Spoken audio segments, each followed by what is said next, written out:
Et donc salut à tous, c'est Anatophorus, on se retrouve pour une nouvelle vidéo sur The Division encore une fois, donc pour le tutoriel numéro 3.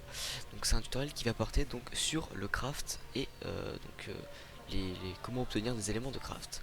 Donc on va commencer tout simplement par comment obtenir ces éléments.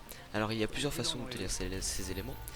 Donc au fil de votre aventure vous allez pouvoir découvrir des endroits sur votre map qui vont vous donner par exemple des composants électroniques, des outils, des pièces d'armes et du tissu. Donc ces quatre éléments, ce sont les éléments de base pour pouvoir crafter donc vos items sur The Division. Ce sont des endroits justement où vous pouvez, tous ces endroits là ce sont des endroits où vous pouvez récupérer donc les pièces dont je viens de vous parler. Donc vous allez en avoir besoin pour crafter. Alors il y a aussi une autre manière d'obtenir ces pièces, c'est tout simplement de récupérer des objets. Par exemple, j'ai par exemple une genouillère de protection. Donc j'ai pris quelques items au hasard. Hop, donc une genouillère de protection. Donc ce qu'on va faire, c'est qu'on va dans l'inventaire. Imaginons qu'elle ne vous serve à rien. Donc cette genouillère, vous voyez, elle est de level 3, 11 d'armure. Donc c'est vraiment une genouillère qui va pas me rapporter beaucoup si je le vends. Donc dans ce cas là, ce que je peux faire, c'est la démanteler. Donc hop, je la démantèle et j'obtiens un tissu vert. Donc les tissus ont plusieurs niveaux, c'est un peu comme les armes. Donc on va tout de suite voir ça. C'est un peu comme les armes et les items. Donc voilà, il y a plusieurs niveaux. Donc en fait, vous allez vouloir crafter une arme ou un objet de bas level. On va vous demander des tissus, des composants électroniques de basse qualité. Par exemple pour celui-là, on va juste nous demander 11 tissus verts. Donc les tissus de base qui sont vraiment pas, très spéciaux, quoi. Vous voyez ce que je veux dire. Donc pour crafter donc cet item, il va vous falloir 11 tissus verts.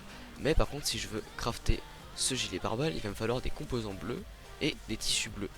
Donc pour obtenir ces composants bleus et ces tissus bleus, il va me falloir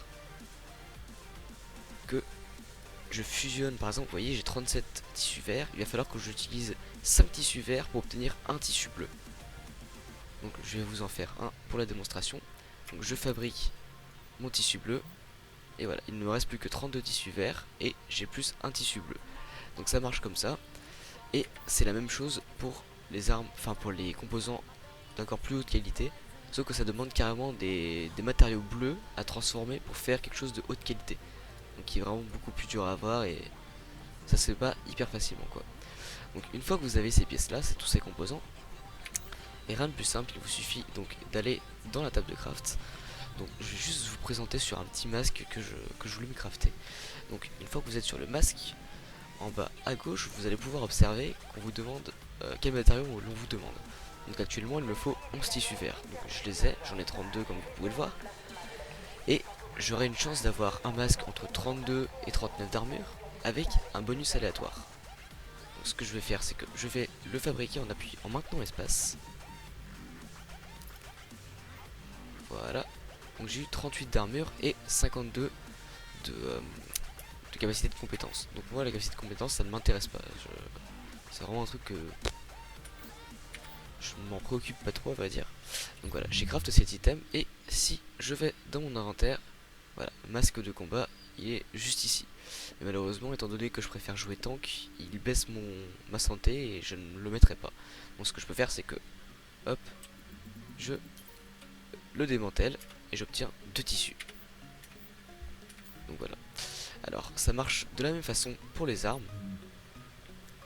Hop, voilà, toutes les armes que je peux fabriquer.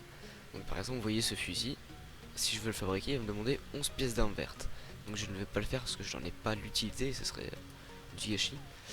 Par contre, si je veux trouver une petite arme, non, bah, malheureusement il n'y a pas d'armes qui prennent pas beaucoup de matériaux. Parce que les matériaux d'armes sont un petit peu plus difficiles à avoir, je trouve. Donc je vais pas vous crafter ça sous vos yeux. Mais ça marche pareillement, quoi. Par exemple, pour une arme, il va falloir des pièces d'armes bleues et des outils bleus. Pour le pistolet, il va falloir des pièces d'armes bleues, outils bleus. Et pour les éléments, donc les armes dorées, donc les plus hautes armes, il va falloir par contre des pièces d'armes et des outils jaunes, donc les plus durs à avoir comme je vous les ai montré précédemment. Donc là actuellement j'ai crafté donc un petit pistolet, donc un M45A1 pardon, excusez-moi, donc qui va me permettre donc de faire plus de dégâts. C'est un pistolet violet, donc il est bien meilleur que celui que j'avais avant, et je l'ai crafté donc dans la table. A savoir que lorsque vous craftez, vous ne choisissez pas, comme vous avez pu le voir, les bonus. Comme vous avez pu le voir sur ma maquillage, vous ne choisissez pas forcément les bonus que vous voulez. Donc c'est vraiment aléatoire. Par exemple, je pourrais tomber très bien entre 1161 et 1295. Donc ce qui va faire que j'aurai moins de... Enfin, j'ai pas... Il vaut peut-être mieux acheter une arme que de la crafter, ça dépend en fait. Soit vous êtes chanceux, vous allez pouvoir avoir une bonne arme, donc avec de bons dégâts, etc. Soit vous allez risquer de tomber sur une arme un petit peu moins puissante. Donc les bonus et les talents sont généralement aléatoires sur ces armes. Donc vous pouvez pas trop choisir ce que vous voulez précisément. Donc pour crafter ces armes, il va vous falloir des schémas. Donc ça va être la dernière partie de ce tutoriel. Donc les schémas qui sont obtensibles très facilement. Ah, j'ai mis le point sur 10, c'est pour ça. Donc les schémas qui sont obtensibles facilement, donc en faisant des quêtes, comme les quêtes, par exemple les quêtes principales ou certaines quêtes secondaires qui vous proposent, regardez, schéma fusil à pompe double canon, qui vous proposent des schémas. Une fois ces schémas acquis, ils vous seront retransmis directement à votre table de craft et vous n'aurez plus qu'à les crafter. Donc c'est ce qui s'est passé pour le pistolet que je possède. Donc, hop, on va se diriger juste dehors rapidement pour que je vous montre. Donc je l'ai crafté et après je l'ai équipé. Justement avec quelques améliorations. Donc, hop, il est juste là. Voilà, donc c'est un pistolet de type violet, donc supérieur. Et sinon, je pouvais aussi aborder le point des mods. Donc, pardon, excusez-moi, j'ai un petit blanc.